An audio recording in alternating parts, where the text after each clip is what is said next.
म्हणजे तर्क असायचे. मला मला तर आजची ही परिस्थिती पाहिली, राजकारणाची परिस्थिती पाहिली. मला आज मी त्या दिवशी माझ्या भाषणामध्ये मी म्हटलं, की आज इथे बाळासाहेब असायला पाहिजे होते. पण आज महाराष्ट्राची आणि देशाची जी राजकीय परिस्थिती निर्माण झालेली आहे, म्हणजे गुलामांचा बाजार. आणि हे सगळं महाराष्ट्रामधलं सगळं चित्र पाहिल्यानंतर कुठेही जा तुम्ही, हे सगळं चित्र पाहिल्यानंतर आज मला असं वाटतंय बाळासाहेब नाही आहेत ते बरं आहे.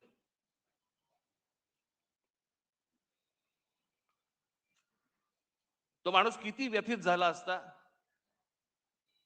त्या माणसाला काय त्रास झाला असता, की हे सगळं चित्र आज जे महाराष्ट्रामध्ये उभं राहिलेलं दिसतंय समोर, की जसे ते पूर्वी 200-100 वर्षापूर्वी नाही का ते चावडीवरती उभे राहायचे आणि माणसांची लिलाव चालायची, आज तसे महाराष्ट्रामध्ये लिलाव चालू आहेत.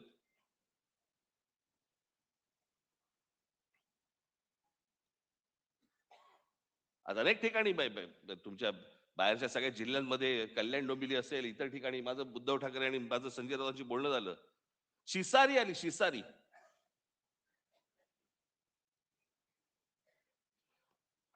ज्याला व्यथित व्हायला म्हणतो ना आपण, की काय चालू आहे, कुठे नेतोय आपण. आणि आज ही परिस्थिती पाहायला माननीय बाळासाहेब नाही ह्याच्यासारखी चांगली गोष्ट नाही,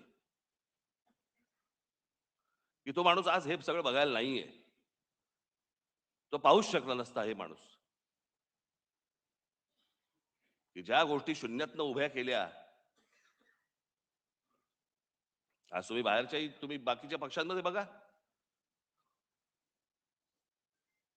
अनेक लोक तुम्हाला दिसतील की जे बाळासाहेबांनीच निर्माण केले होते.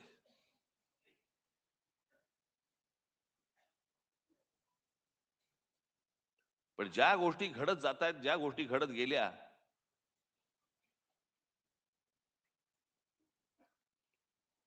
मी ज्यावेळेला बाहेर पडलो त्याच्या वेदना वेगळ्या होत्या. माझ्यासाठी पक्ष सोडणं नव्हतं, माझ्यासाठी घर सोडणं होतं.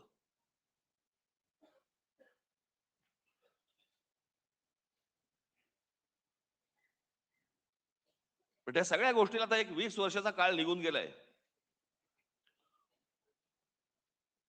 अनेक गोष्टी मलाही उमजल्या, अनेक गोष्टी मला असं वाटतं उद्धवनही उमजल्या असतील.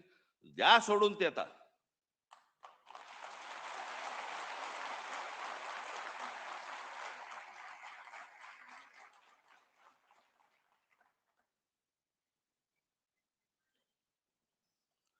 काय सकाळी गेल्यावरती साफ झालेली बरी असते. चला कुठे आयुष्यभर गुंतत बसायचं हो.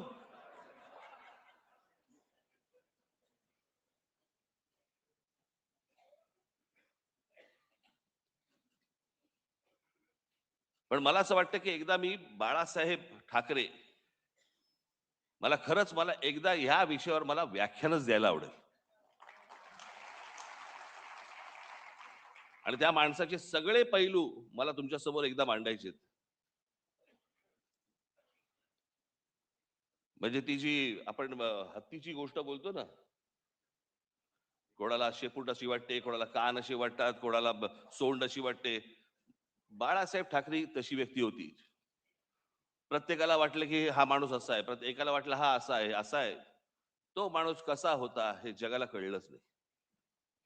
आम्ही घरातले असून आम्हाला नाही कळलं, तुम्हाला कुठून कळणार.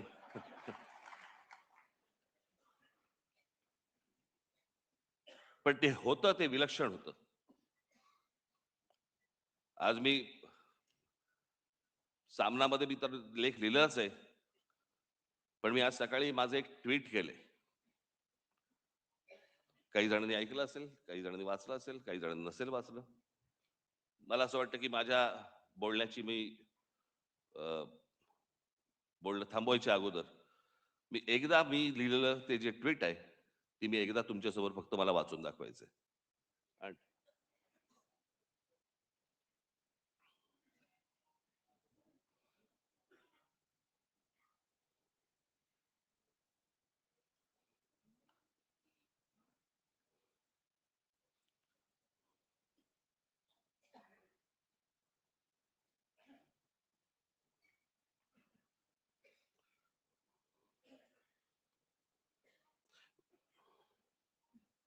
वेळेवर न सापडणं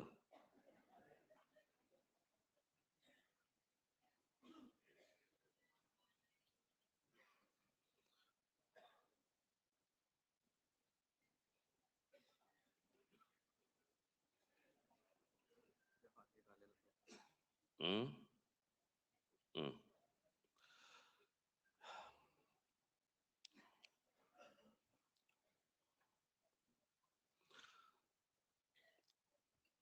स्वर्गीय बाळासाहेबांची आज 100वी जयंती.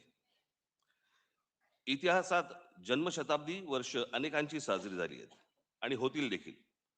पण एखादी व्यक्ती हयात नसताना देखील ती लोकांच्या स्मृतीत राहावी आणि त्या व्यक्तीने आज देखील एखाद्या प्रांताच्या राजकारणाला आणि समाजकारणाला आकार देत राहावं, हे दुर्मिळ आहे. हे फक्त बहुधा बाळासाहेबांच्या बाबतीत घडू शकतं. आणि म्हणूनच बाळासाहेब 100 वर्षांनीच काय, पण त्यांच्या द्विशतकी जन्मवर्षात देखील लोकांच्या स्मरणात राहतील याची मला पूर्ण खात्री आहे. फक्त तेव्हा मात्र बाळासाहेबांचं स्मरण करणारा मराठी माणूस हा दुभंगलेला, खचलेला, पिचलेला आणि अन्याय मुकाट्याने सहन करणारा नसावा. आज निष्ठा सहज विकल्या जातात, तत्व सहज फेकून दिली जातात आणि राजकारण हे पूर्ण व्यवहारी झालं आहे. आज राजकारणातलं हे यश, हे कुठले मुद्दे ऐरणीवर आणले, प्रांतिक भाषिक अस्मिता किती धगधगत ठेवली, यापेक्षा निवडणुकीच्या राजकारणात किती यश मिळालं आणि त्यासाठी काय क्लुप्त्या वापराव्या लागल्या आणि मोजलं जातं, यावरच मोजलं जातं. बाळासाहेबांच्या काळात या असल्या अपेक्षांच्या फुटपट्ट्या नव्हत्या आणि असत्या तरी त्यांनी त्या झुगारून दिल्या असत्या. त्यांना स्वतःला सत्तेचं अप्रूप नव्हतं, पण सामान्य कार्यकर्त्याला सत्तेच्या पदावरती बसवण्याचं समाधान मात्र त्यांना मिळालं. सत्ता येते जाते. आजचे सत्ताधीश उद्या एखाद्या नामफलकापुरते राहतात, पण काही पिढ्या झपाटून टाकतील असा प्रभाव फार थोडे लोक टाकून जातात. हा प्रभाव, हीच बाळासाहेबांची शक्ती राहिली, हाच त्यांचा वारसा राहिला. बाळासाहेब दूरदर्शी होते. त्यांचा दृष्टिकोन आजही सुसंगत वाटतो आणि भविष्यातही राहील. त्यामुळेच ते कालातीत राहतील. बाळासाहेबांसारखी प्रतिभा परत कधी बघायला मिळणार नाही. हे जितकं खरं आहे, तितकंच बाळासाहेबांसारखं राजकारण करणं यापुढे कोणालाच जमणार नाही, हे देखील खरं आहे. पण त्यांच्या प्रतिमेला कुठेही धक्का लागणार नाही आणि त्यांनी मराठी भाषेसाठी, मराठी माणसांसाठी उभारलेला लढा हा मात्र धगधगत राहील, हे पाहणं बाळासाहेबांच्या पुढच्या पिढ्यांच्या हातात आहे. आणि ते आम्ही नेटाने करू, हा आमचा मराठी माणसाला शब्द आहे. राजकारणात कधीतरी बाळासाहेबांना पण लवचिक भूमिका घ्यावी लागली, म्हणून त्यांचं मराठी माणसावरचं प्रेम तसूभरही कमी झालं नाही. उलट ते अधिक दृढ होत गेलं. हेच संस्कार आमच्यावर आहेत. मी एक शब्द आज पुन्हा देतो, की आर-पार बदललेल्या राजकारणात कधीतरी थोडी लवचिक भूमिका घेतली, तरी ती माझ्या व्यक्तिगत फायद्यासाठी आणि स्वार्थासाठी कधीच नसेल. बाळासाहेबांचं मराठी भाषेवरती, मराठी प्रांतावरती आणि मराठी माणसावरती असलेलं जाज्वल्य प्रेम पाहून जी हजारो लाखो लोक त्यांच्या सोबत येत गेली, त्यातला मी पण एक आहे. त्यामुळे बाळासाहेब आणि मराठी या दोन शब्दांवरती माझी आणि माझ्या महाराष्ट्र सैनिकांची श्रद्धा, प्रेम तसूभरही कमी होणार नाही. स्वर्गीय बाळासाहेबांना श्रद्धांजली.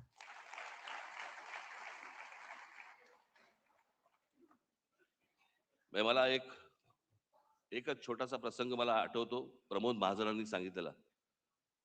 मला असं